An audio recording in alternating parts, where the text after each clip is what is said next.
Hello दोस्तों, welcome to PW only IAS. Date है आज की 12 जून 2023 एंड आप सभी का स्वागत है आज के प्रीलिम बूस्टर न्यूज़ डिस्कशन के अंदर। कुछ बहुत इंपॉर्टेंट न्यूज़ है जो आज हमें कवर करनी है, बट बिफोर दैट एक इंपॉर्टेंट इन्फॉर्मेशन उन सभी एस्पिरेंट्स के लिए जो 2024-25 की तैयारी कर रहे हैं। देखिए, यूपीएससी के अंदर ना एक बहुत इंपॉर्टेंट चीज़ होती है कि कैसे आप चीज़ें पढ़ते हैं, कैसे उनको समझते हैं, कितना आप उनके थ्रू टेस्टिंग करते हुए अपना वीकनेस को ख़त्म करने की कोशिश करते हैं। तो दरअसल हमारा जो फाउंडेशन कोर्स है ना, वो इन्हीं चीज़ों के ऊपर बेस्ड है, जहाँ पर आप क्लासेस भी करेंगे, उनके टेस्ट भी होते रहेंगे आपके एंड कंटिन्यूअस फॉर्म में आपकी रिवीजन पॉसिबल होती रहेगी। तो जो भी कहीं न कहीं गलतियाँ होंगी, आप उनसे सीखते रहोगे टाइम टू टाइम। तो यहाँ पर ये सारे फीचर्स हैं, जीएस क्लासेस तो हैं ही हैं, सीसेट भी इंक्लूडेड है और भी बहुत सारे इंटरेस्टिंग फीचर्स हैं, जैसे ऑप्शनल की क्लासेस इसमें इंक्लूडेड है। ठीक है, टेस्ट सीरीज़ हो गया, 24/7 आपकी लाइब्रेरी हो गया, मेंटरशिप यहाँ पे एक्सटेंसिवली अवेलेबल है। तो कोई भी डाउट्स आते हैं, आप डेफिनिटली अपने मेंटर्स को कभी भी आप अप्रोच कर सकते हो। तो ये सारे फीचर्स इसी वजह से बनाए गए हैं कि यूपीएससी अपने आप को धीरे-धीरे कुछ चेंजेस कर रहा है, हम भी अपने आप को उस हिसाब से चेंजेस करें, ताकि इंश्योर किया जा पाए कि इस एग्ज़ाम को हम अच्छे से क्रैक कर पाएँ। तो डेफिनिटली एक नया बैच स्टार्ट हो रहा है, आप उसमें एनरोल कर सकते हैं। आप हमारी वेबसाइट pwonlyas.com पे जाके एनरोल कर सकते हैं एंड अगर आपके कुछ भी डाउट्स हैं, तो आप इस नंबर से भी हमें कॉन्टैक्ट कर सकते हैं, राइट? चलिए स्टार्ट करते हैं आज की डिस्कशन। पहला टॉपिक हम पढ़ेंगे रिगार्डिंग एल नीनो। देखो, बहुत दिनों से थोड़ा न्यूज़ में आ भी रहा है कि अब एल नीनो एक्सपीरियंस कर रहे हैं हम, ठीक है ना? तो थोड़ा इसको समझना बहुत ज़्यादा इंपॉर्टेंट हो जाता है, क्योंकि एग्ज़ाम पर्सपेक्टिव से भी यूपीएससी ने बार-बार इसके ऊपर क्वेश्चंस हमसे पूछ रखे हैं। देखो, समझने की कोशिश करना, इस डायग्राम के ऊपर देखो। देखो, ये इस साइड आपको देखने को मिलता है कौन-सा? आपका साउथ अमेरिका और यहाँ आपको देखने को मिलता है ऑस्ट्रेलिया। अब अगर मैं बात करूँ एक नॉर्मल साल की, नॉर्मल मतलब वो एल नीनो या ला नीना वगैरह नहीं है, एक नॉर्मल साल है। तो नॉर्मल टाइम में पता है क्या होता है? जो इक्वेटोरियल विंड्स होती हैं, वो ऐसे फ्लो करती हैं, ठीक है ना? डायरेक्शन देखते रहना, डायरेक्शन मतलब ये वेस्टवर्ड वाली साइड है, वेस्ट की तरफ फ्लो करती रहती हैं।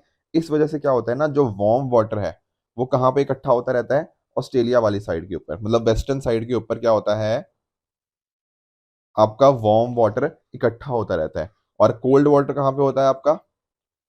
साउथ अमेरिका वाली साइड, ठीक है ना? और आप सभी लोग जानते हो कि जो वेदर होता है, वो काफ़ी हद तक इस बात पे डिपेंड करता है कि वहाँ का सी सरफेस टेम्परेचर क्या है। जैसे इस केस में हमें क्या देखा, ऑस्ट्रेलिया वाली साइड पे क्या था, सी सरफेस टेम्परेचर ज़्यादा था, क्योंकि वहाँ पे क्या था, ओशन वार्म था। अब वार्म ओशन की वजह से कहीं न कहीं क्या होगा, वहाँ पे हमें क्लाउड्स का फॉर्मेशन होता हुआ देखने को मिलेगा एंड क्लाउड्स के फॉर्मेशन की वजह से क्या होगा, ज़्यादा बारिश होगी, है कि नहीं? तो यहाँ पे रेनफॉल हमें कहाँ देखने को मिलती है? ऑस्ट्रेलिया वाली साइड के ऊपर, जो वेस्टर्न पैसिफिक ओशन है, उस साइड के ऊपर हमें रेनफॉल देखने को मिलती है। ध्यान रखना, मैं अभी नॉर्मल साल की बात कर रहा हूँ। On the other hand, south America वाली साइड के ऊपर क्या था? आपका कोल्ड वाटर था, तो यहाँ पर उतनी बारिश हमें नहीं देखने को मिलेगी and at the same time ये कोल्ड वाटर है, यहाँ पर क्या होता है? अपवेलिंग। किसकी अपवेलिंग सर? न्यूट्रिएंट्स की अपवेलिंग। तो न्यूट्रिएंट्स नीचे से आएंगे, अब वहां पे फिल करेंगे जो गैप हुआ। तो अपवेलिंग ऑफ न्यूट्रिएंट्स हमें कहाँ देखने को मिलती है? साउथ अमेरिका या पेरू है ना यहाँ पे, तो पेरुवियन साइड के ऊपर आपको यहाँ पे अपवेलिंग देखने को मिलती है। और यहाँ पे फिर अपवेलिंग की वजह से क्या आते हैं? न्यूट्रिएंट्स। एंड न्यूट्रिएंट्स की वजह से आपकी फिश इंडस्ट्री काफी यहाँ पे प्रॉस्पर करती है। ठीक है सर, ये क्या थी? ये थी हमारी आम जिंदगी। आम जिंदगी ऐसे वर्क करती है, यहाँ पे बारिश ज्यादा ऑस्ट्रेलिया वाली साइड के ऊपर, यहाँ पर पेरुवियन वाली साइड के ऊपर बारिश कम, ठीक है ना? तो इस तरह से ये चीजें वर्क करती हैं आम जिंदगी के अंदर। ठीक है सर, ये चीजें समझ आ गई। अब बात करते हैं हम किसकी? एल नीनो की। सर एल नीनो में क्या हुआ? देखो, एल नीनो में जिंदगी उल्टी पुल्टी होगी। सर वो कैसे उल्टी पुल्टी होगी? देखो, समझने की कोशिश करना। एल नीनो में क्या हुआ, हमारा जो हमारी जो विंड्स थी, जो मैं ट्रेड विंड्स की बात कर रहा हूँ, वो वीकन कर जाती हैं। ये ट्रेड विंड कौन सी थी? ईस्टर्लीस, ठीक है ना? ये इस तरह से मूव करती है ना, तो इनको बोलते हैं ईस्टर्लीस। ये ईस्टर्ली ट्रेड विंड्स क्या हो जाती हैं? वीक पड़ जाती हैं। अब अगर वीक पड़ जाती है तो इससे क्या होगा? इससे जो वार्म वाटर है, वो ऑस्ट्रेलिया वाली साइड ना जाके कहाँ पे जाएगा? आपके ईस्टर्न पैसिफिक ओशन की तरफ, मतलब साउथ अमेरिकन वाली साइड के ऊपर। यहाँ पर वार्म वाटर मूव करेगा, जैसे आप देख भी रहे हो। अब वार्म वाटर यहाँ पर आ गया और जो कोल्ड वाटर था वो इस साइड पे आ गया। अब खुद सोचो, इससे क्या हुआ? इससे जो सारी चीजें मैं बता रहा था ना कि कहीं ना कहीं वहां से पानी बारिश की वजह से जो चीजें हो रही थी, वो अब नहीं होंगी। जैसे फॉर एग्जाम्पल, अब बारिश कौन सी साइड पे ज्यादा हो जाएगी? आपकी सदर्न अमेरिकन वाली साइड के ऊपर। On the other hand, Australia वाली साइड के ऊपर हमारी बारिश ही हमें नहीं देखने को मिलेगी, ठीक है ना? तो इस तरह से ये चीज़ें वर्क करती हैं। तो एल नीनो में ऐसा सिचुएशन आ जाती है। ला नीना में इसका बिल्कुल उल्टा। ला नीना में क्या होता है, जो ऑस्ट्रेलिया वाली साइड है वो ज़रूरत से ज़्यादा गर्म होती है और साउथ अमेरिका वाली साइड जो नॉर्मल से ज़्यादा ठंडी होती है। तो इसके इफेक्ट एक बार समझ लेते हैं पहले एल नीना के। El Nino. एल नीनो में हमने क्या समझा? एल नीनो में हमने समझा कि ऑस्ट्रेलियन साइड क्या थी, ज़रूरत से ज़्यादा, मतलब ये ज़्यादा यहाँ पे उतना वार्म नहीं होगा। अब वार्म नहीं होगा तो इस वजह से क्या होगा, ऑस्ट्रेलिया में बारिश कम होगी। तो दरअसल में ना एल नीनो में क्या देखने को मिलता है, आप ऑस्ट्रेलिया की बात कर लो, आप इंडोनेशिया की बात कर लो, यहाँ पर हमें ड्रॉट्स देखने को मिल जाते हैं एल नीनो के टाइम के ऊपर। इवन सर इंडिया के केस में क्या होता है, इंडिया में देखो जो नॉर्मली मानसून आता है ना वो कम हो जाता है, मतलब जिसको बोलते हैं ना सप्रेस्ड रेनफॉल, बारिश उतनी नहीं होती एल नीनो के टाइम के ऊपर। ये बात आपको बहुत ध्यान में रखनी है। ऑन द अदर हैंड एक और नेगेटिव इम्पैक्ट क्या हुआ, जो मैं आपको बता रहा था ना पेरू के कोस्ट के ऊपर हमें अच्छी खासी फिशिंग इंडस्ट्री देखने को मिलती थी, वो नहीं मिलेगी। क्यों नहीं मिलेगी? न्यूट्रिएंट्स की अपवेलिंग नहीं हुई। अपवेलिंग नहीं हुई तो अकॉर्डिंगली जो फाइटोप्लैंक्टन है वो सारी चीज़ें नहीं होंगी, तो इस वजह से फाइटोप्लैंक्टन इफेक्ट हुए, फिशेज इफेक्ट हुई, इस वजह से हमें सारा वो डिसरप्ट होता हुआ देखने को मिल जाएगा। तो ये थे एल नीनो के इम्पैक्ट। आई होप आप समझ पाए होंगे कि कैसे कैसे एल नीनो वर्क करता है। जब हम बात करेंगे ना ला नीना की, तो ला नीना में बस इसका बिल्कुल उल्टा कर देना। ला नीना में क्या होगा, इंडिया में अच्छी खासी बारिश होएगी, ऑस्ट्रेलिया इंडोनेशिया में बारिश होगी, ठीक है ना, और जो पेरुवियन कोस्ट के ऊपर हमें अच्छी खासी फिशिंग इंडस्ट्री देखने को मिल जाती है। ठीक है, तो इस तरह से आपको ये चीज़ें ध्यान में रखनी है। तो थोड़ा सा पढ़ लेते हैं, समझ तो सर हम गए ही हैं, बट एक बार बस क्विकली हम पढ़ लेते हैं। तो अभी क्या हुआ है, यूएस का जो NOAA national oceanic and atmospheric administration, उसने डिक्लेयर किया है कि इक्वेटोरियल पोस्ट पैसिफिक ओशन में एल नीनो फेज में हमें देखने को मिलेगा। अब ध्यान रखना एल नीनो वापस आया है 7 साल बाद। दरअसल में होता क्या है ना कि इसकी प्रियोडिसिटी होती है 2 से 7 साल के बीच में कभी अकर कर सकता है, तो ये चीज़ें हमें ध्यान में रखनी है। एल नीनो दरअसल में एक स्पेनिश वर्ड है जिसका मीनिंग होता है लिटिल बॉय। यहाँ पर क्या हुआ, एब नॉर्मल वार्मिंग हुई किसकी, sea surface temperature in equatorial Pacific ocean, जो कि वेदर को इंपैक्ट करता है। कोल्ड फेज को बोलते हैं ला नीना, वार्म फेज को बोलते हैं एल नीनो। ठीक है, ये हम समझ गए कैसे 2 से 7 साल के बीच में जब ऐसा और इस पूरे सिस्टम को क्या बोलते हैं हम, ENSO, El Nino southern oscillation. जब एनसो अपने न्यूट्रल फेज में होता है तो ट्रेड विंड्स कैसे ब्लो करती हैं, वेस्ट की तरफ। हमने देखा था ना कि ऐसे ब्लो करती हैं इस साइड के ऊपर, ठीक है। और इस वजह से क्या होता है, जो पानी होता है, जो गर्म पानी होता है, वो साउथ अमेरिका से एशिया की तरफ, ये बताया था ना मैंने, साउथ अमेरिका से एशिया की तरफ ऐसे गर्म पानी चला जाता है। एल नीनो के टाइम पर ये ट्रेड विंड्स वीकन कर जाती हैं और ये चीज़ कैसे कन्वर्ट हो जाती हैं, जो ईस्टर्लीज थी वो वेस्टर्लीज की फॉर्म में कन्वर्ट हो जाती हैं, ठीक है ना। तो एल नीनो की वजह से क्या होता है, आपका जैसे हाई हैवी रेनफॉल हो सकती है, ठीक है ना, जो पेरुवियन कोस्ट के ऊपर कई जगह पे ड्रॉट्स आ सकते हैं, जैसे ऑस्ट्रेलिया इंडोनेशिया के ऊपर जो हमने समझा। इंडिया के केस में क्या था, इंडिया के केस में भी बारिश में कमी देखने को मिल जाती है। एंड इवन अगर आप इंडिया का केस देखोगे ना, तो पिछले कुछ सालों के अंदर जैसे 18 ड्रॉट ईयर्स इंडिया ने अभी तक देखे हैं जब हमारे यहाँ पे सूखा पड़ा है, और उनमें से 13 साल कौन से थे जहां पर हमें एल नीनो एक्सपीरियंस किया। तो कहने का मीनिंग क्या है, एल नीनो और सूखा पड़ने का काफी डायरेक्ट कोरिलेशन हमें यहाँ पे देखने को मिल जाता है। इसके साथ में अगर आप नोटिस करो तो 1900 से लेकर 1950 तक 7 एल नीनो के साल हमें देखने को मिले। 51 से लेकर 2021 तक 15 एल नीनो के साल देखने को मिले। इसका मीनिंग क्या है, देखो पहले सिर्फ इस 50 साल में 7 थे, अब ये लगभग 70 सालों में 15 आ गए। तो इसका मतलब क्या है, फ्रीक्वेंसी एल नीनो की धीरे धीरे काफी बढ़ती जा रही है और उसका नेगेटिव इम्पैक्ट हमें यहाँ पे कंट्री के ऊपर देखने को मिल रहा है। अब ये सब डेटा बताया किसने हमें, NOAA। ये NOAA क्या है, national oceanic and atmospheric administration. ये यूएस की ही एक तरह से एजेंसी है, ठीक है ना, जो जिसका हेडक्वार्टर्स हमें देखने को मिलते हैं कहाँ पे, वाशिंगटन डीसी के अंदर। ये वेदर के अंदर क्या चेंजेस आ रहे हैं, इनकी इन्फॉर्मेशन क्या है, वो सभी चीज़ें इस तरह से शेयर करी जाती हैं ताकि उसके अकॉर्डिंग एक्शन लिया जा पाए। इसकी फॉर्मेशन हुई थी 1970 के अंदर। तो आई होप आपको एल नीनो बहुत अच्छे से समझ आ गया होगा। एक देखो परसों की बात है, किसी ने अग्नि प्राइम के ऊपर कोई चीज़ पूछी थी मेरे से, तो मैं थोड़ा सा एक चीज़ बता देता हूँ। देखो अग्नि प्राइम में क्या होता है ना, आपके मल्टीपल टारगेट्स हो सकते हैं। कहने का मीनिंग क्या, जैसे फॉर एग्जांपल ये आपकी मिसाइल थी, अब क्या होगा, इसके मल्टीपल वॉर हेड्स होंगे। तो हो सकता है एक टुकड़ा इसका मिसाइल का यहाँ गिर जाए, एक टुकड़ा यहाँ गिर गया, एक टुकड़ा इस तरह से यहाँ गिर गया। तो it is capable of delivering multiple war heads. ध्यान रखना रेंज कितनी रहेगी, रेंज हमारी 1000 से 2000 किलोमीटर ही रहेगी। इसकी जो मैन्यूवरिंग कैपेबिलिटी होती है ना, वो अच्छी खासी होती है कि इसको हाईली ये मैन्यूवर हम मतलब it can perform highly manoeuvre task ये कर सकता है। तो ये एक दो पॉइंट्स थे जो किसी ने पूछे थे, तो आई होप आपको ये पॉइंट्स क्लियर हो गए होंगे। दोस्तों जो हमारा दूसरा टॉपिक है that is with regards to CMS यानी कि conservation of migratory species of wild animals. ठीक है, इसको थोड़ा हम समझते हैं। देखो अभी यूएन की एक रिपोर्ट आई है। इस रिपोर्ट के हिसाब से क्या बोला गया है कि जो नॉइज पोल्यूशन है ना, इसकी वजह से हमारी जो मेरीन वाइल्ड लाइफ है या फिर जो माइग्रेटरी स्पीशीज है, इनके ऊपर बहुत ही नेगेटिव इम्पैक्ट पड़ता है। जैसे वेल्स हो गया, डॉल्फिन हो गया, ठीक है ना, तो इनके ऊपर बहुत ही नेगेटिव इम्पैक्ट पड़ता है। तो थोड़ा हमें ना सीएमएस के बारे में जानना इंपॉर्टेंट बन जाता है। देखो माइग्रेटरी स्पीशीज आप सभी जानते होंगे, ठीक है ना, कोई भी आप किसकी बात कर लो तो वो एक जगह से दूसरी जगह पे वो मूव करते रहते हैं, ठीक है ना।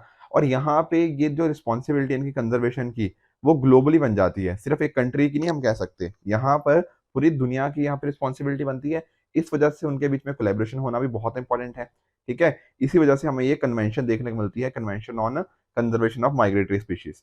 अब ध्यान रखना, इसका दूसरा नाम क्या है, बॉन कन्वेंशन, ठीक है। इसको साइन किया गया था 1979 के अंदर, ताकि एक तरह का ना हम ग्लोबल प्लेटफॉर्म दे पाए, जहां पर कैसा भी आप माइग्रेटरी स्पीशीज हो, चाहे आप टेरेस्ट्रियल हो, एक्वेटिक हो, एवियन माइग्रेटरी एनिमल्स हो, उनको हम आपस में मिलकर एक तरह से कंजर्व और उनको कंजर्व कर पाए, ठीक है। एक इंपॉर्टेंट चीज क्या है, ये यूएन की ही एक एनवायरमेंट ट्रीटी है। साइन ये भले ही हुई थी 1979 के अंदर, पर इफेक्ट में आई कब, ये 1983 के अंदर। और एक इंपॉर्टेंट चीज और है कि ये एकमात्र ऐसी ग्लोबल कन्वेंशन है जो इस चीज में स्पेशलाइज करती है regarding conservation of migratory species, उनके हैबिटेट एंड माइग्रेशन रूट्स। तो ये ओनली वर्ड यहाँ पे आ गया, पर this is the correct statement. It is the only such global convention जो इस चीज में डील करती है। तो जैसा कि देखो बाकियों की आप सीओपीज देखते हो, जैसे यूएनएफ ट्रिपल सी की आपने कॉन्फ्रेंस ऑफ पार्टीज देखी होगी, सिमिलरली उसी तरह से सीएमएस की हमें सीओ कॉन्फ्रेंस ऑफ पार्टीज देखने को मिलती है।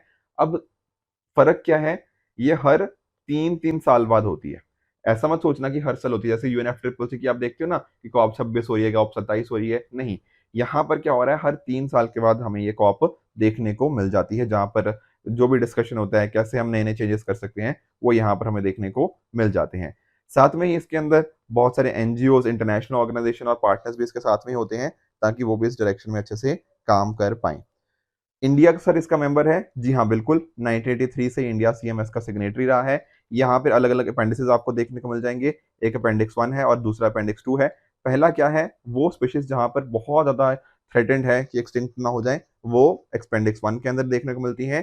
अपेंडिक्स 2 वो होता है जहां पर हमें लगता है कि हाँ अभी उतनी ज्यादा एक्सटिंक्शन का थ्रेट नहीं है, पर हमें लगता है कि अगर हमने उसके अंदर इंटरनेशनल कॉपरेशन की बात करी तो उस पर्टिकुलर माइग्रेटरी स्पीशीज को बहुत हेल्प होगी, वो आ जाते हैं हमारे अपेंडिक्स 2 के अंदर। तो आई होप आपको जो सीएमएस था वो अच्छे से समझ आ गया होगा। अगले टॉपिक की तरफ बढ़ते हैं, that is gulf of Oman. दरअसल थोड़ा ये मैपिंग के कॉन्टेक्स्ट में ही ज्यादा इंपॉर्टेंट है, ठीक है। तो इंडिया, फ्रांस और यूएई, इन तीनों कंट्रीज की जो नेवीज थी ना, उनकी पहली ट्राईलैटरल मैरीटाइम पार्टनरशिप देखने को मिली, कहां पर, गल्फ ऑफ ओमान के अंदर। थोड़ा सा इस पर्टिकुलर लोकेशन को समझिएगा, ये है आपका गल्फ ऑफ ओमान, ठीक है। यहां पर आपको एक बहुत इंपॉर्टेंट स्टेट देखने को मिलती है, that is what, that is straight of Hormuz. मैंने पहले भी बताया है बट फिर भी रिवाइज कर लो मेरे साथ ही, ठीक है। स्ट्रेट ऑफ हॉर्मुज ये बहुत ही इंपॉर्टेंट स्ट्रेटेजिक लोकेशन है, ठीक है। यहां पर आपको वेस्टर्न साइड पे देखने को मिलेगा कौन, पर्शियन गल्फ। इस साइड आ जाता है आपका गल्फ ऑफ ओमान। अगर कोई आपसे पूछे कि सर स्ट्रेट ऑफ हॉर्मुज कौन सी दो कंट्रीज के बीच में है, ध्यान रखना ये स्ट्रेट ऑफ हॉर्मुज आती है आपकी नॉर्दर्न साइड पे, आपका आ गया ईरान। और सदर्न साइड पे ना, दरअसल में छोटी सी ये वाला लोकेशन देखना, ये वाला, ये छोटा सा जो एरिया है ना, ये दरअसल में ओमान का ही हिस्सा है। ओमान है यहाँ पे, पर इसका कुछ हिस्सा यहाँ पे हमें देखने को मिलता है। ध्यान रखना, strait of Hormuz lies between which two countries, Iran on the northern side and Oman on the southern side, ठीक है। अब चलो स्टेट ऑफ हॉर्मुज पढ़ लिया, पर्शियन गल्फ का थोड़ा हमें आइडिया है ही, थोड़ा गल्फ ऑफ ओमान के बारे में जान लेते हैं। गल्फ ऑफ ओमान क्या करता है, आपके अरेबियन सी को यहाँ पर जो स्टेट ऑफ हॉर्मुज है इसके साथ यहाँ पे कनेक्ट करता है, ठीक है। यहाँ पर आपको सदर्न साइड में देखने को मिल जाएगा ओमान कंट्री, ठीक है ना। आपको वेस्ट साइड पे देखने को मिलेगा कौन सा, यूएई। और सिमिलरली ईरान एंड पाकिस्तान आपका नदर्न साइड पे देखने को मिल जाएगा। और देखो अगर आपके पर्शियन गल्फ में एंट्री करनी हो ना, तो एकमात्र बस यही रास्ता है, क्योंकि आगे जाके तो ये बंद हो जाता है, ठीक है, आगे जाके तो सी के साथ कोई यहाँ पे लिंक नहीं है। तो पर्शियन गल्फ के साथ अगर आपको कनेक्शन चाहिए तो आपको गल्फ ऑफ ओमान से होते हुए स्ट्रेट ऑफ हॉर्मुज को क्रॉस करते हुए ही आना पड़ेगा। और काफी इंपॉर्टेंट ये पूरा रूट बन जाता है। सर इतना इंपॉर्टेंट क्यों है ये रूट? ये रूट देखो इसलिए है क्योंकि यहाँ पे आप नोटिस करो पर्शियन गल्फ के अराउंड ना बहुत सारी हमें बॉर्डरिंग कंट्रीज देखने को मिलती हैं। ये जो कंट्रीज है ना, ये ऑयल प्रोड्यूस करती हैं अच्छा खासा। अब ऑयल को बाकी जगह पे लेके जाना है तो शिपिंग रूट के माध्यम से लेके जाएंगे मान लो, तो ये सारा तरीका ही मतलब ये एकमात्र ही ऐसा रूट हमें देखने को मिल जाता है। अब यहाँ पर ना बहुत इंपॉर्टेंट कुछ और भी जगह हैं, जैसे फॉर एग्जाम्पल यहाँ पे ईरान के अंदर आपको चाबार पोर्ट देखने को मिलता है, ठीक है ना। तो जो चाबार पोर्ट है वो भी यहाँ पे गल्फ ऑफ ओमान के ऊपर ही हमें देखने को मिलता है, तो ये बात भी आप ध्यान में रखो। इंडिया के कॉन्टेक्स्ट में बहुत बार न्यूज में रहा है चाबार पोर्ट। इसके साथ ही ये रहा आपका ग्वादर पोर्ट पाकिस्तान का, ठीक है ना। तो यहाँ पर भी ये भी इसके बिल्कुल पास में ही है, तो ये चीजें आपको इंपॉर्टेंट पता होनी चाहिए with regards to its location. तो लोकेशन तो चलो थोड़ी पता लगी। एक इंपॉर्टेंट चीज और है कि गल्फ ऑफ ओमान में ना दुनिया का सबसे बड़े मतलब डेड जोन में से एक है। मतलब क्या है सर इसका? डेड जोन वो एरिया कहलाता है जहां पर हमारा या तो ऑक्सीजन बिल्कुल जीरो होता है या ऑलमोस्ट जीरो होता है, मतलब या तो बहुत ही कम ऑक्सीजन है वहां पे, ठीक है ना। बेसिकली वहां का जो पानी के अंदर जो हमारे वहाँ का जो फ्लोरा है, ठीक है ना, वहाँ का जो एक्वेटिक स्पीशीज हैं, मतलब डिफरेंट डिफरेंट अगर हम बात करें तो प्लांट्स वगैरह की, वहां पर सरवाइव नहीं कर पाएंगे। क्यों नहीं सरवाइव कर पाएंगे? क्योंकि ऑक्सीजन है ही नहीं, या अगर ऑक्सीजन है तो बहुत ही ज्यादा कम है। ऐसे एरियाज को क्या बोलते हैं हम? डेड जोन बोलते हैं। तो लगभग 1,65,000 किलोमीटर स्क्वायर का यहाँ पे ये डेड जोन वाला एरिया हमें देखने को मिलता है। कुछ इंपॉर्टेंट पोर्ट्स हैं, ठीक है, जैसे आप यहाँ पे इस इमेज के अंदर देख सकते हो, ठीक है ना। यहाँ पे खोर फकान एक बहुत इंपॉर्टेंट पोर्ट बन जाता है। फुजैरिया यहाँ पे फुरा यहाँ पे बहुत इंपॉर्टेंट पोर्ट बन जाता है। ये हमें यूएई के अंदर देखने को मिलते हैं। बाकी चाबार पोर्ट और बाकी तो मैंने आपको बता ही दिए, ठीक है। तो ये लोकेशन पर्सपेक्टिव से बहुत ज्यादा इंपॉर्टेंट हमारे लिए हो जाता है। देखो इस तरह के ना यूपीएससी में भी क्वेश्चन पहले पूछे गए हैं। जैसे इस बार ना उन्होंने पूछा था कि यूक्रेन की बॉर्डरिंग कंट्रीज कौन कौन सी हैं, ठीक है। मैंने थोड़ा बताया भी था आपको प्रीलिम बूस्टर में भी, और प्लेसिड न्यूज के अंदर भी उसका डिस्कशन हमने किया हुआ था। तो इस तरह के प्लेसिड न्यूज काफी फ्रिक्वेंटली यूपीएससी पूछता रहता है। तो ये सारी चीजें थोड़े आपको पता होनी चाहिए कि ब्लैक सी की बॉर्डरिंग कंट्रीज क्या हैं, ठीक है, कैस्पियन सी हो गया, रेड सी हो गया, इनकी तो डेफिनेटली आप याद ही रखो। मेडिटेरियन सी की थोड़ी ज्यादा कंट्रीज बॉर्डरिंग होती हैं, थोड़ा मुश्किल हो जाता है, ठीक है। एड्रियाटिक सी भी कई बार भूल जाता है, पर बाकी 2, 3 और 5 की तो बात पता होनी ही होनी चाहिए, ठीक है। तो एक बार ट्राई करना, अटेम्प्ट करने की, कमेंट्स मुझे बताना। मंडे को मैं आपके साथ डिस्कस सॉरी मंडे नहीं, कल मैं आपके साथ डिस्कस कर लूंगा इसका जो आंसर होगा, ठीक है। तो मुझे नीचे कमेंट्स में इसका आंसर बताना, राइट। नेक्स्ट टॉपिक की तरफ चलते हैं, दैट इज चिनूक। छोटा सा टॉपिक है ये भी। देखो चिनूक दरअसल में क्या अभी न्यूज में क्यों है? न्यूज में इसलिए है क्योंकि जो इंडियन एयरफोर्स है ना, उसने चिनूक हेलीकॉप्टर्स के पास किया है ताकि बीआरओ की हेल्प करी जाए, जो बॉर्डर रोड ऑर्गेनाइजेशन है, जो अमरनाथ का जो रूट होता है वहां पर उसको रिस्टोर करने के लिए। तो पहली बात तो सर हमें पता लग रही है पिक्चर से कि चिनूक क्या है, एक हेलीकॉप्टर की आप बात कर रहे हैं। जी बिल्कुल सही बात है। अब इस हेलीकॉप्टर को यूज किया जाता है हाई एल्टीट्यूड्स के ऊपर। मतलब जैसे फॉर एग्जाम्पल अमरनाथ जी हैं, ठीक है ना, अमरनाथ केव है, तो वहां वो भी काफी हाई एल्टीट्यूड के ऊपर है। तो इस तरह के जहाँ पे हाइट बहुत ज्यादा हाइट है, वहां पर इस तरह के हेलीकॉप्टर्स को यूज किया जाता है। यहाँ पर आपको इसके दो इंजन देखने को मिल जाएंगे। तो ये ट्विन इंजन है, ठीक है, मल्टी मिशन और हैवी लिफ्ट हेलीकॉप्टर है। तो काफी ना जो एक्सट्रीम वाले ऑपरेशन होते हैं वहां पर इसको यूज किया जाता है। अब आप लोग सोच रहे होंगे सर इसका नाम चिनूक ही क्यों रखा गया, कुछ और नाम क्यों नहीं है? देखो जो यूएस के, और स्पेशली मैं बात करूं ये जो स्टेट्स है वाशिंगटन स्टेट्स वगैरह के, यहाँ के जो लोग होते हैं, जो नेटिव लोग होते हैं, उनको चिनूक बोला जाता है, ठीक है। तो इसका नाम वहां से आया, अमेरिकन पीपल से, अमेरिका का जो नेटिव पीपल है वहां से इसका नाम आया नेटिव अमेरिकन के ऊपर चिनूक। इसको तो आप लोग आइडिया लग गया होगा कि कहाँ किसने इसको डेवलप किया है। देखो डेवलप इसको अमेरिका के द्वारा ही किया गया है। तो अमेरिकन जो रोटोक्राफ्ट कंपनी है वाइटॉल, और साथ साथ इसको मैन्युफैक्चर किया गया है बोइंग वाइटॉल के द्वारा, ठीक है, जो कि एयर अमेरिकन एयरक्राफ्ट मैन्युफैक्चर है। तो ध्यान रखना अमेरिका कॉन्टेक्स्ट में इसको यूज करेंगे, और अगर कल को मेंस में क्वेश्चन आता है इंडिया यूएस रिलेशनशिप के रिगार्डिंग, तो वहां पर भी आप चिनूक का एग्जांपल दे सकते हो, ठीक है। तो ये थे कुछ टॉपिक्स आज के जो टॉपिक डिस्कस किए, इसके बेसिस के ऊपर मैं आपको एक क्वेश्चन दे रहा हूँ गल्फ ऑफ ओमान के रिगार्डिंग। इसका मुझे कमेंट्स में बताना, ठीक है, कि क्या सही आंसर होना चाहिए, फिर इसको कल डिस्कस कर लेंगे। उसी तरह से ट्रू फॉल्स के अंदर ये 3 क्वेश्चन मिले हैं आपको, इनका भी मुझे बताना कि कौन सा इनमें से सही है, कौन सा यहाँ पर गलत है। हाँ जी, सैटरडे को मैंने आपको सी सेट का क्वेश्चन दिया था। आप में से काफी लोगों ने इसको अटेम्प्ट किया है, हालांकि पहले एक दिन नहीं किया था, फिर नेक्स्ट डे आपने कर लिया। अब देखो यहाँ पे समझने की कोशिश करना, किसी लोगों ने, कुछ लोगों ने ये भी लिखा है सर बन नहीं पाया, डोंट वरी, अब इसको कोशिश करते हैं अटेम्प्ट करने की। देखो यहाँ कह रहा है 5 स्टेटमेंट है PQRST, और उसके रिगार्डिंग कुछ कंडीशन बता रखी है। सर क्या कंडीशन है? कंडीशन ये है कि अगर P सही है तो Q भी सही होगा और S भी सही होगा, ठीक है ना। तो ये चीज आप ध्यान में रखना। पर इसका मतलब बस इतना ही है, मतलब अगर मान लो P गलत है तो क्या Q क्या होगा, S क्या होगा, इसका हमें बिल्कुल भी आइडिया नहीं है। समझने की बात करना, वो कह रहा है अगर P सही है ना तब Q और S बिल्कुल सही है, तो ये बात ठीक है। पर अगर P गलत है उसके रिगार्डिंग हमें उसने कोई इन्फॉर्मेशन नहीं दे रखी, ठीक है सर, चलो ये बात हमें पता लग गई। सेकेंड स्टेटमेंट हमें क्या कह रही है, अगर R और S ये ट्रू है तब T गलत है, ठीक है ना। तो ये चीज भी हमें पता होनी चाहिए। पर इसका उल्टा हमें कुछ आइडिया नहीं है कि अगर मान लो सिर्फ इन दोनों में से एक ठीक है या दोनों गलत है तब टी ट्रू है तो टी फॉल्स है, हमें उस चीज का बिल्कुल भी आइडिया नहीं है। आइडिया इस चीज का ही है कि दोनों सही होते हैं तब टी गलत होता है, ठीक है। अगर इतना पता लग गया तो एक बार पहली स्टेटमेंट देखते हैं।